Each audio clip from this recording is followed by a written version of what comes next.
Again with Rodney's Northwest Ride Reviews. I've been out today. I'm here in Oregon, and I'm out near the Cascades.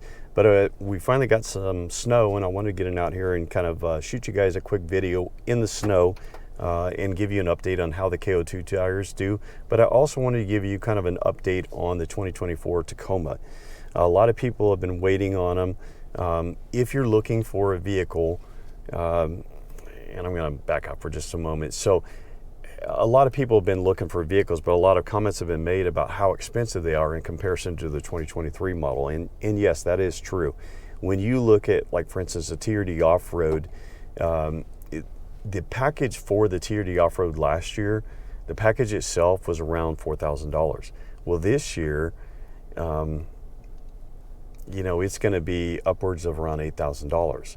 And so a lot of it depends on the type of equipment that you get. So, for example, last year you could get a lot more Tacomas with the Softex interior, faux leather, and that was going to be the premium package. So you get not only a sunroof, you get the JBL audio system, you get the leather, heated seats, and then the TRD off-road package.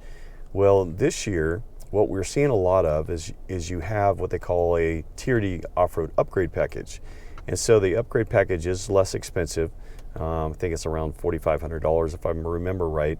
But with that, you're going to get cloth seats. You can get heated seats, and that is part of the package.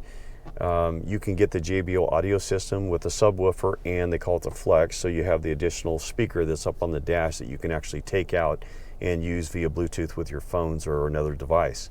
So those are things that we didn't have the ability to have last year.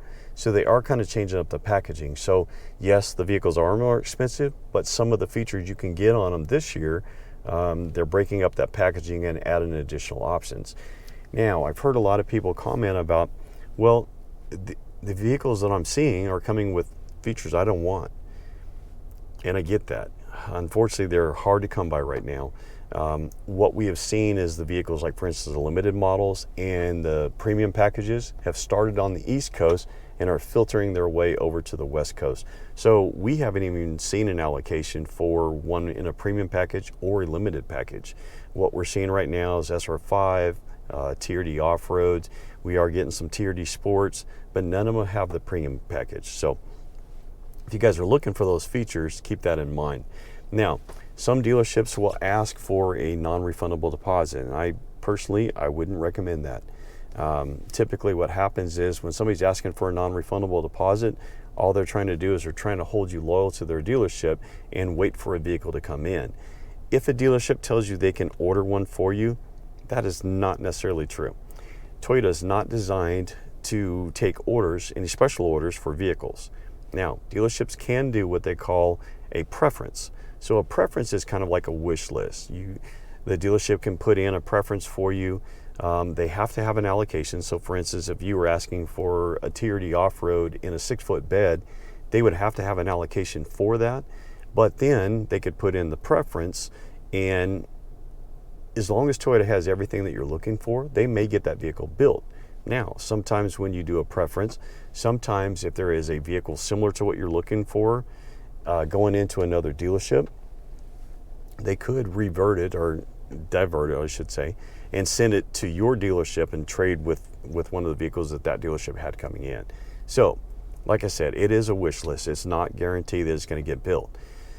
I've heard dealerships telling customers, yeah, it's going to be 9 to 12 months. Well, they have no idea how long it would actually take to get that vehicle built. Now, when we have an allocation for a vehicle, the vehicle can be built in one day.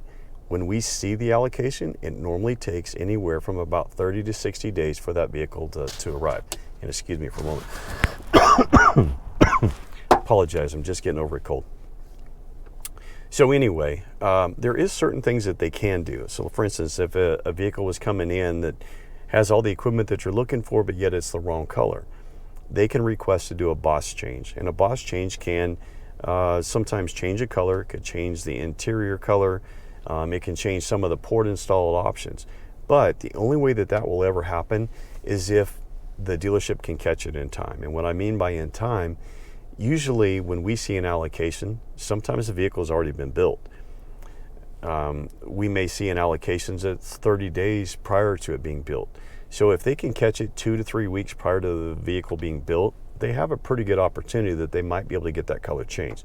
If it's within that first 2 weeks or the last 2 weeks before it gets built, chances are it's probably not going to get changed. So just kind of keep that in mind. So if you guys do happen to put a deposit on a vehicle and you would like an update on it, if you can provide me with the VIN number. And when I say VIN number, keep in mind that Toyota establishes 2 VIN numbers for each vehicle. They will have a temporary VIN number before the vehicle is built. Once the vehicle has been built, then it turns over into a permanent VIN number. The way you know the difference is in the last 5 digits of the VIN number. If it has a letter in it, it's the temporary VIN number. If it's all numbers, it would be the permanent VIN number. So send me the correct VIN number. Like I said, if it's been built already and you're wanting an update, make sure you have the permanent VIN number. Send it to me and I can give you an update on the current status and an estimated time that it will arrive at the dealership. So anyway, appreciate you guys watching. If there's any questions I can answer for you, any information you'd like to know, I just did, like I said, I did a review on the KO2 tires if you're thinking about putting those on your Tacoma when it comes in. I also did a crawl control video. So talking about how the crawl control works, talking about the difference between crawl control and downhill assist. And then a lot of people wanted to know, well, does the crawl control work in the snow? And I just did a video on that as well. So thanks again for watching. If you guys have any questions, any comments, please send them my way. Take the time to like and subscribe if you'd like more information, and I'll be happy to help. Thanks again.